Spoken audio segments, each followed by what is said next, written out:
मनसाराम ने झल्ला कर कहा, नहीं नहीं, 100 बार नहीं, मैं घर नहीं जाऊंगा। मुझे अस्पताल ले चलिए और घर के सब आदमियों को मना कर दीजिए कि मुझे देखने ना आए।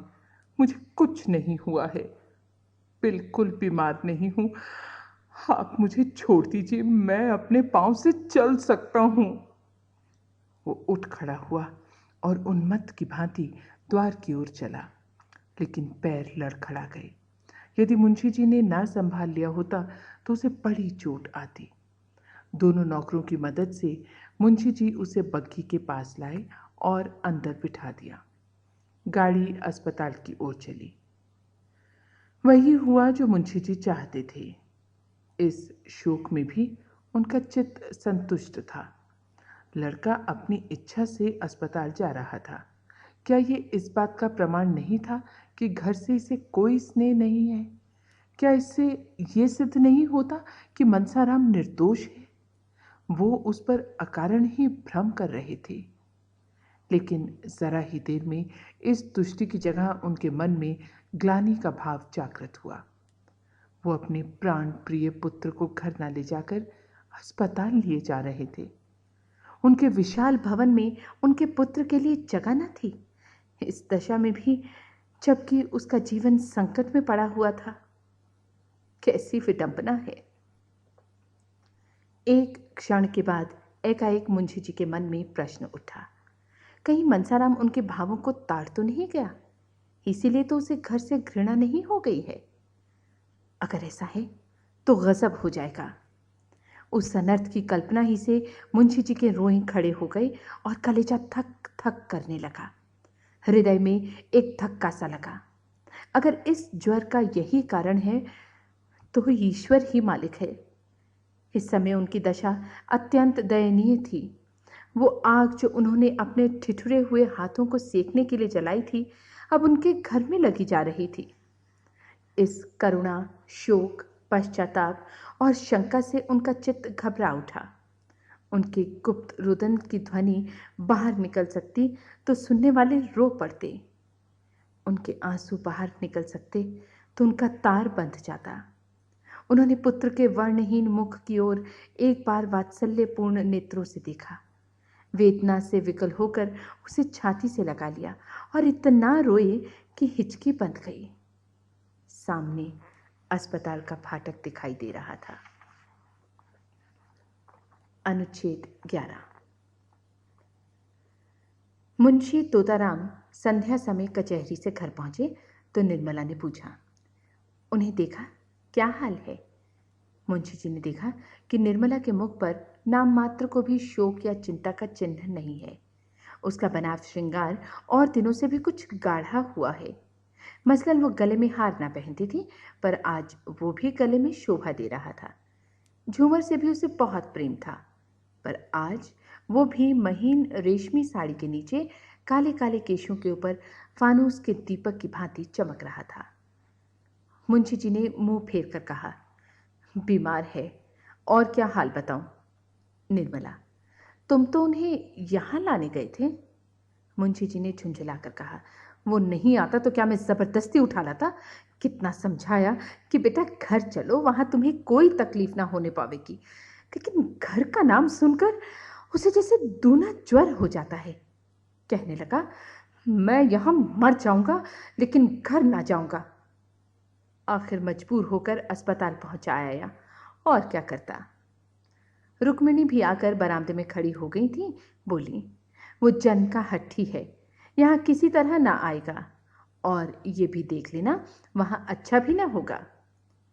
मुंशी जी ने कातर स्वर में कहा, तुम 2-4 दिन के लिए वहाँ चली जाओ तो बड़ा अच्छा हो बहन। तुम्हारे रहने से उसे तस्कीन होती रहेगी। मेरी बहन, मेरी ये विनय मान लो। अकेले वो रो रो कर प्राण दे देगा। बस हाय अम्मा की रट लगाकर रोया करता है। मैं वहीं जा रहा हूँ, मेरे साथ ही चलो। उसकी दशा अच्छी नहीं बहन, वो सूरत ही नहीं रही। देखें ईश्वर क्या करते हैं। ये कहते कहते मुंशी जी की आंखों में आंसू आ गए, लेकिन रुक्मिणी अविचलित भाव से बोली, मैं जाने को तैयार हूँ, मेरे वहाँ रहने से अगर मेरे लाल के प्राण बच जाएं तो मैं सिर के बल दौड़ी जाऊं। लेकिन मेरा कहना गिरह में बांध लो भैया, वहाँ वो अच्छा ना होगा। मैं उसे खूब पहचानती हूँ। उसे कोई बीमारी नहीं है, केवल घर से निकाले जाने का शौक है। यही दुख ज्वर के रूप में प्रकट हुआ है। तुम एक नहीं लाख दवा करो, सिविल सर्जन को ही क्यों ना दिखाओ, उसे कोई दवा असर न करेगी। मुंशी जी, बहन, उसे घर से निकाला किसने है? मैंने तो केवल उसकी पढ़ाई के ख्याल से उसे वहां भेजा था। रुक्मिणी, तुमने चाहे जिस ख्याल से भेजा हो, लेकिन ये बात उसे लग गई। मैं तो अब किसी गिनती में नहीं हूं। मुझे किसी बात में बोलने का कोई अधिकार नहीं। मालिक तुम, मालकिन तुम्हारी स्त्री। मैं तो केवल तुम्हारी रोटियों पर पड़ी हुई अभागिन विधवा हूं। मेरी कौन सुनेगा और कौन परवाह करेगा? लेकिन बिना बोले रहा नहीं जाता। मनसा तभी अच्छा होगा जब घर आएगा, जब तुम्हारा हृदय वही हो जाएगा जो पहले था। ये कहकर रुक्मिणी वहां से चली गई। उनकी ज्योतिहीन पर अनुभवपूर्ण आंखों के सामने जो चरित्र हो रहे थे, उनका रहस्य वो खूब समझती थी, और उनका सारा क्रोध निरपराधिनी निर्मला ही पर उतरता था। इस समय भी वो कहते कहते रुक गई कि जब तक ये लक्ष्मी इस घर में रहेगी, इस घर की दशा बिगड़ती ही जाएगी। उसको प्रकट रूप से ना कहने पर भी उसका आशय मुंशी जी से छिपा नहीं रहा। उनके चले जाने पर मुंशी जी ने सिर झुका लिया और सोचने लगे। उन्हें अपने ऊपर इस समय इतना क्रोध आ रहा था कि दीवार से सिर पटक कर प्राणों का अंत कर दें। उन्होंने क्यों विवाह किया था? विवाह करने की क्या जरूरत थी? ईश्वर ने उन्हें एक नहीं तीन तीन पुत्र दिए थे। उनकी अवस्था भी 50 के लगभग पहुंच ही गई थी। फिर उन्होंने क्यों विवाह किया? क्या इसी बहाने ईश्वर को उनका सर्वनाश करना मंजूर था? उन्होंने सिर उठाकर एक बार निर्मला की साहस पर निश्चल मूर्ति देखी और अस्पताल चले गए। निर्मला की साहस छवि ने उनका चित्त शांत कर दिया था। आज कई दिनों के बाद उन्हें ये शांति मयस्सर हुई थी।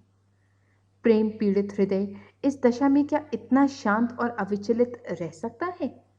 नहीं, कभी नहीं।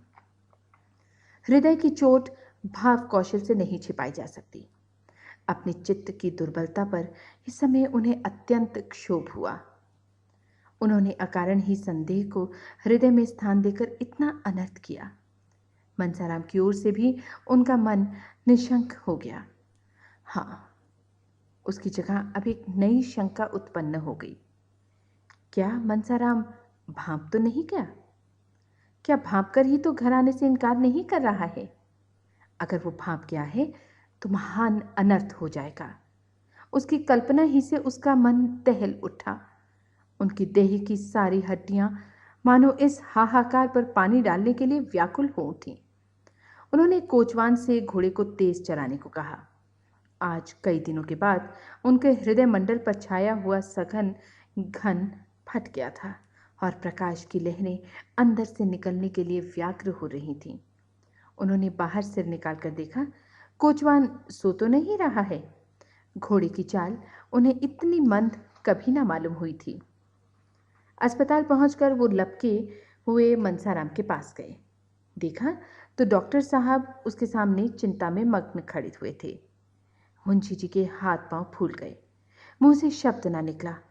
फरफराई हुई आवाज में बड़ी मुश्किल से बोले, क्या हाल है डॉक्टर साहब? ये कहते कहते वो रो पड़ी, और जब डॉक्टर साहब को उनके प्रश्न का उत्तर देने में एक क्षण का विलंब हुआ, तब तो उनके प्राण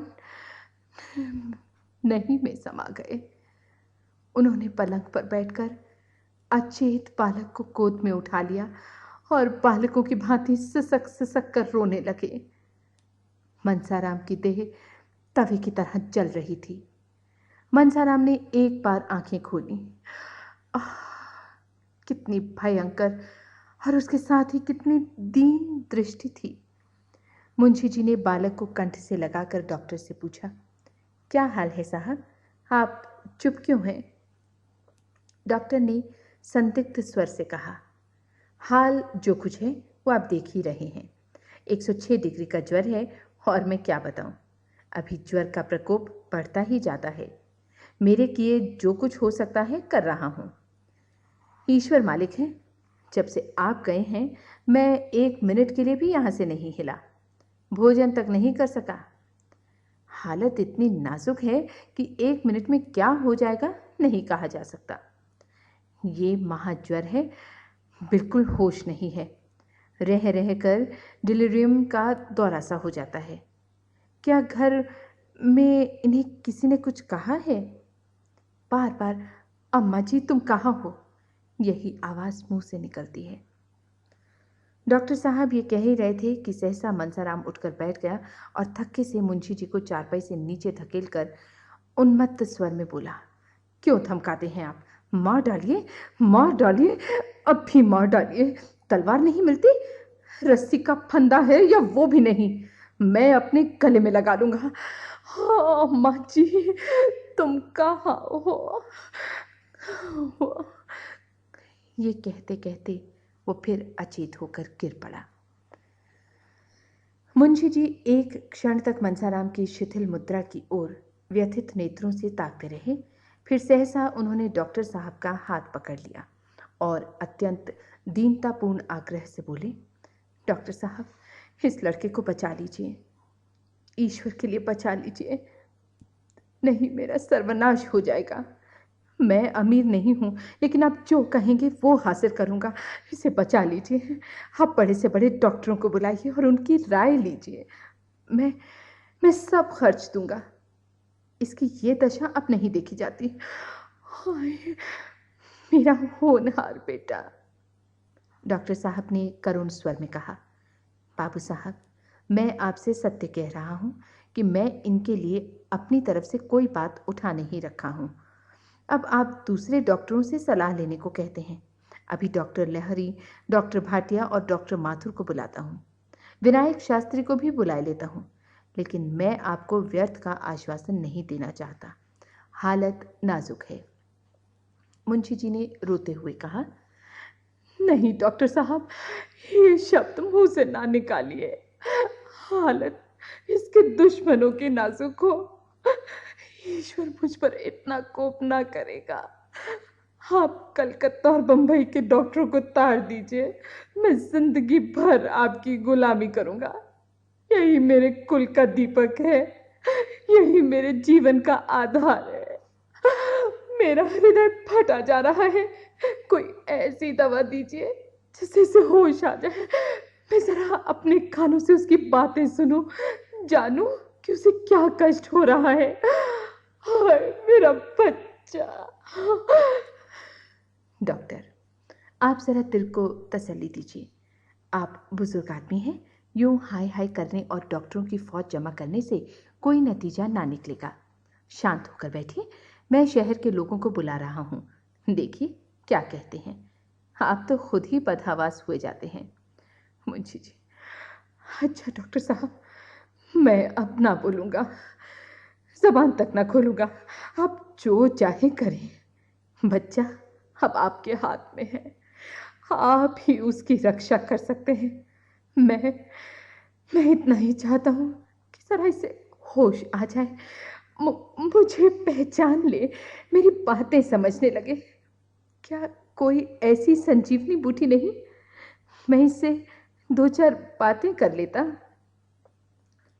ये कहते कहते मुंशी जी आवेश में आकर मनसाराम से बोले, बेटा जरा आंखें खोलो, कैसा जी है? मैं तुम्हारे पास बैठा हुआ रो रहा हूँ, मुझे तुमसे कोई शिकायत नहीं है, मेरा दिल तुम्हारी ओर से बिल्कुल साफ है। डॉक्टर, फिर आपने अनर्गल बातें करनी शुरू की। अरे साहब, आप बच्चे नहीं हैं, बुजुर्ग आदमी हैं, जरा धैर्य से काम लीजिए। मुंशी जी, अच्छा डॉक्टर साहब, अब ना बोलूँगा, खता हुई, आप जो चाहे कीजिए, मैंने सब कुछ आप पर छोड़ दिया। कोई ऐसा उपाय नहीं है जिससे मैं इसे इतना समझा सकूं कि मेरा दिल साफ है? आप ही कह दीजिए डॉक्टर साहब, कह दीजिए। तुम्हारा अभागा पिता बैठा रो रहा है, उसका दिल तुम्हारी तरफ से बिल्कुल साफ है। उसे कुछ भ्रम हुआ था, वो अब दूर हो गया। बस इतना ही कह दीजिए, मैं और कुछ नहीं चाहता। मैं चुपचाप बैठा हूँ, ज़बान तक नहीं खोलता, लेकिन आप इतना ज़रूर कह दीजिए। डॉक्टर, ईश्वर के लिए बाबू साहब ज़रा सब्र कीजिए, वरना मुझे मजबूर होकर आपसे कहना पड़ेगा कि घर जाइए। मैं ज़रा दफ्तर में जाकर डॉक्टरों को ख़त लिख रहा हूँ, आप चुपचाप बैठे रहिएगा। निर्दयी डॉक्टर, जवान बेटे की ये दशा देखकर कौन पिता है जो धैर्य से काम लेगा। मुंशी जी बहुत गंभीर स्वभाव के मनुष्य थे। ये भी जानते थे कि इस वक्त हाय हाय मचाने से कोई नतीजा नहीं, लेकिन फिर भी इस समय शांत बैठना उनके लिए असंभव था।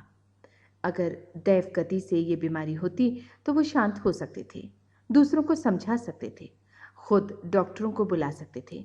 लेकिन क्या ये जानकर भी धैर्य रख सकते थे कि ये सब आग मेरी ही लगाई हुई है? कोई पिता इतना वज्र हृदय हो सकता है? उनका रोम रोम इस समय उन्हें धिक्कार रहा था। उन्होंने सोचा, मुझे ये दुर्भावना उत्पन्न ही क्यों हुई? मैंने क्यों बिना किसी प्रत्यक्ष प्रमाण के ऐसी भीषण कल्पना कर डाली? अच्छा, मुझे उस दशा में क्या करना चाहिए था? जो कुछ उन्होंने किया, उसके सिवा वो और क्या करते? इसका वो निश्चय न कर सके। वास्तव में विवाह के बंधन में पड़ना ही अपने पैरों पर कुल्हाड़ी मारना था।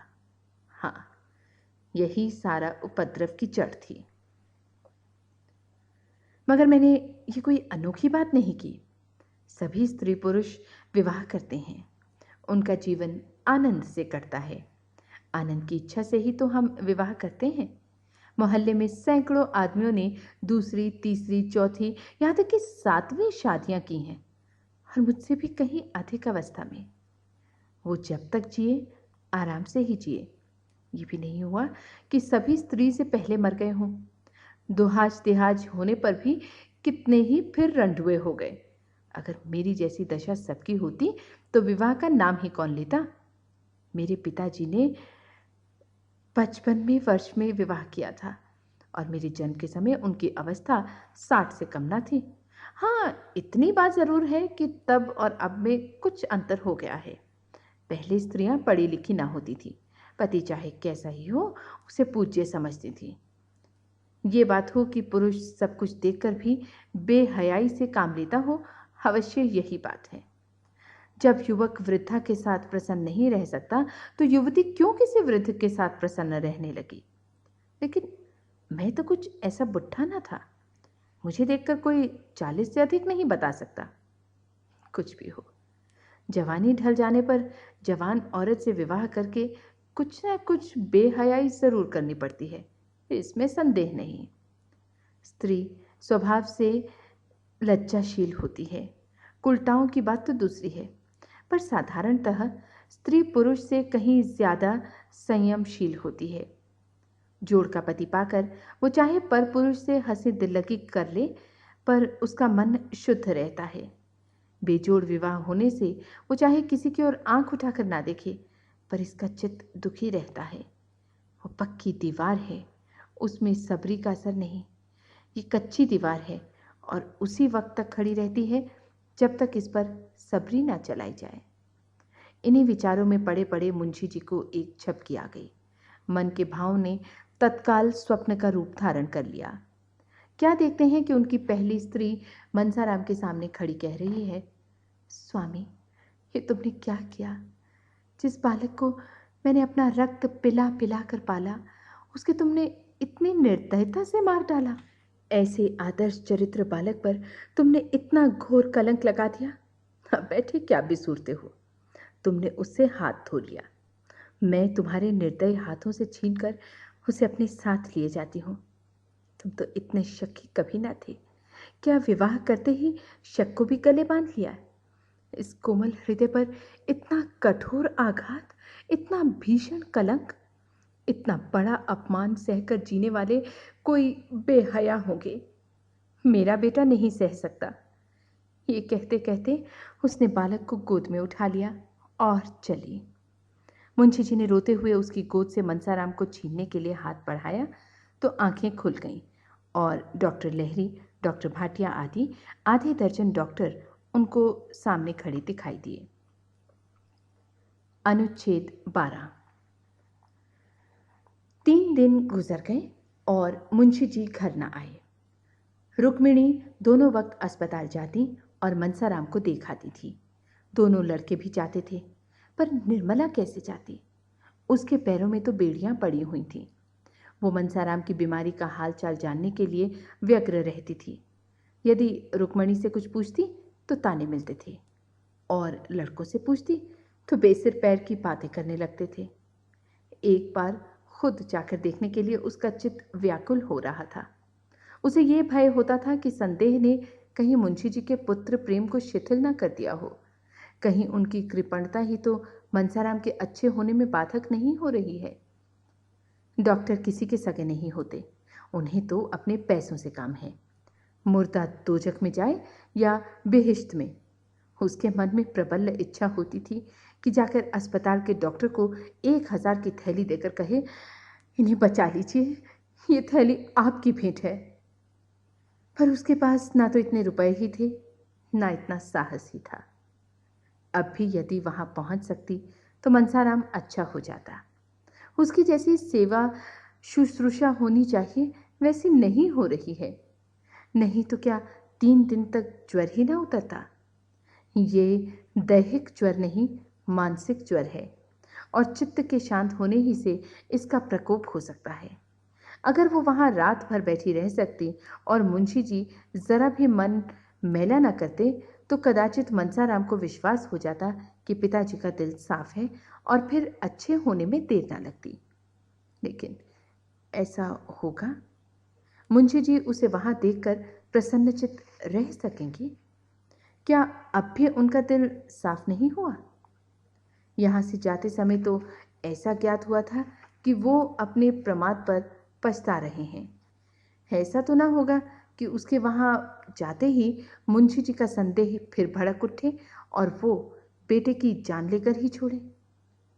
इस दुविधा में पड़े पड़े 3 दिन गुजर गए और ना घर में चूल्हा जला, ना ही किसी ने कुछ खाया।